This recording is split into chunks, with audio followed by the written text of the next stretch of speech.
মুসা পয়গম্বর আলাইহিস সালাম এমন একজন ব্যক্তির সঙ্গে দেখা করতে চাইলেন। বলে, হে রব্বুল আলামিন, তুমি এমন একজন বান্দার সঙ্গে আমার দেখা করিয়ে দাও, সে যেন জাহান্নাম তার জন্য ওয়াজিব হয়ে থাকে।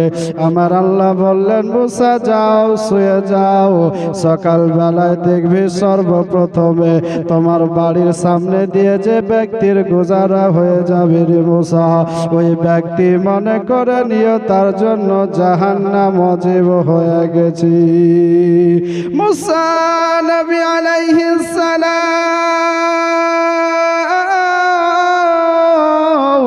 নিজের বাড়ি গেলেন। বাড়ি যাওয়ার পরে এবার মুসা নবী সকালবেলায় উঠে যদি দেখতেছেন রে বাবা, যে একজন আল্লাহর বান্দা চলে আসতেছে, আল্লাহর নবী মুসা আলাইহিস সালাম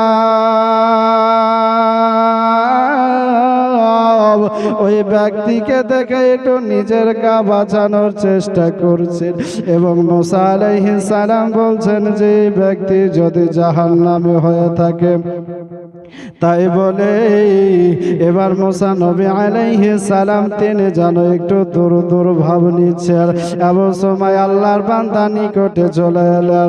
মুসা নবী ওই বান্দাকে বলছেন, বলে একটু দূরে দাঁড়াও, একটু দূরে দাঁড়াইয়া তুমি তোমার পরিচয়টা দাও এবং তোমার কর্মকীর্তির কথাগুলো তুমি বলো। বলে, হুজুর কেন? বলে, এজন্য যে আল্লাহ তোর নামটা জাহান্নামের খাতায় লিখে দিয়েছি। এই কথা বলে মুসা পয়গম্বর আলাইহিস সালাম তিনি এবার ওই বান্দাকে পাঠিয়ে দিলেন। পরের দিন মুসা পয়গম্বর আলাইহিস সালাম আবার আল্লাহর কাছে দোয়া করলেন, হে রব্বুল আলামিন, জাহান্নামীকে দেখে নিলাম, এবার তুমি এমন একজন বান্দাকে দেখাও যার জন্য জান্নাত ওয়াজিব হয়েছে। আল্লাহ পাক রব্বুল আলামিন বললেন, মুসা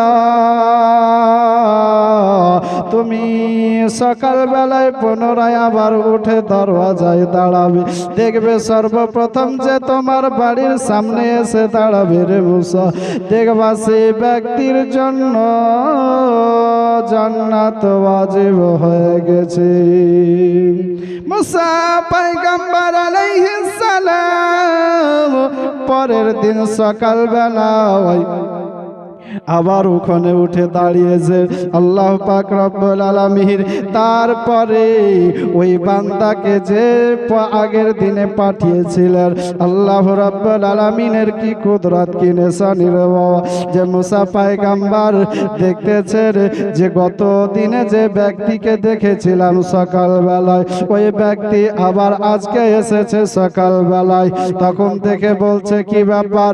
মুসা পয়গম্বর আলাইহিস সালাম তিনি আসমানের দিকে তাকাইয়া আল্লাহর কাছে দোয়া করে বলে, আল্লাহ তুমি আমার সঙ্গে কি শুরু করেছো? বলে, কেন? বলে, আল্লাহ আমি চাইলাম জাহান্নামীকে দেখতে, তুমি জাহান্নামীর সঙ্গে দেখা করালে। আল্লাহ জাহান্নামীকে দেখতে চাইলাম, জাহান্নামীকে দেখালে। এবার জান্নাতীকে দেখতে চেয়েছি, আল্লাহ তুমি ওই ব্যক্তিকে পাঠালে যার সম্পর্কে তুমি বললে এটা জাহান্নামী। আমার আল্লাহ পাক রব্বুল আলামিন বলছেন, মুসা তুমি জানো না আমার নাম একটা হলো গফফার, আমার একটা নাম আছে রহমান রহিম। হে মুসা তুমি যখন এই ব্যক্তিকে ধিক্কার দিয়ে তাড়িয়ে দিয়েছিলে, আমার বান্দা সারা রাত্রি শুয়ে না থেকে আমার কাছে আল্লাহ আল্লাহ করে ডেকে ডেকে গুনাহ মাফ করিয়েছে রে মুসা। আমার বান্দা আমার কাছে এমন অঝর নয়নে কান্না করে দোয়া করেছে যে আমি আল্লাহ রহমানুর রহিম তার গুনাহ সমস্ত মাফ করে দিয়েছি। মুসা পয়গম্বর আলাইহিস সালাম তিনি বুঝে নিলেন আল্লাহ হলেন গফুরুর রহিম। পাহাড় সমান গুনাহ থাকলেও আল্লাহ সে গুনাহগুলো মাফ করে দিয়ে দেন। আমার আল্লাহ পাক রব্বুল আলামিন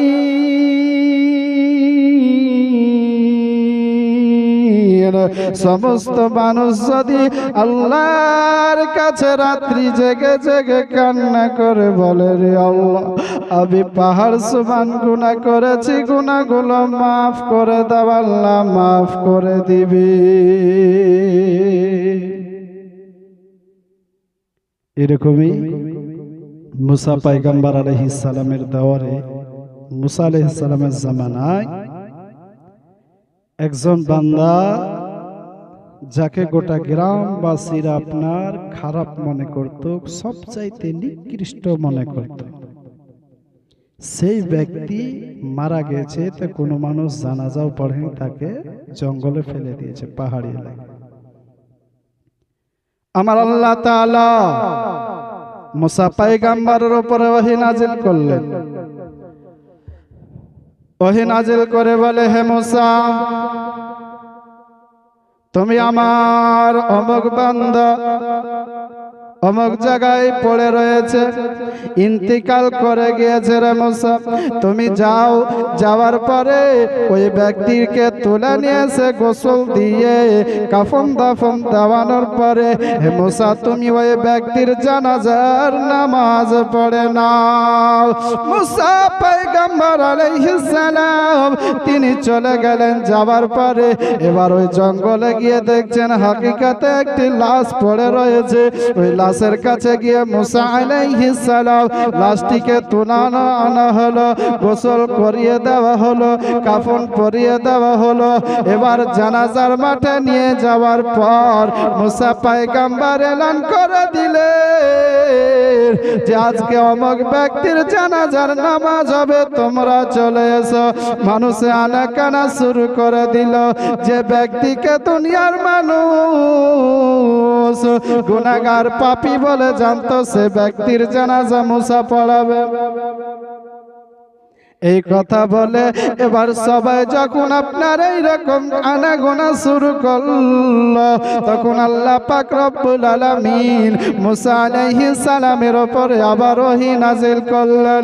বলে, হে মুসা তোমরা জানো না এ বান্দা আমার কাছে কতগুলো মাগফিরাতের দোয়া করেছে, আমার কাছে কেন্দে কেন্দে দোয়া করেছে। আমি আল্লাহ তার সমস্ত জীবনের গুনাহগুলো মাফ করে দিয়েছি।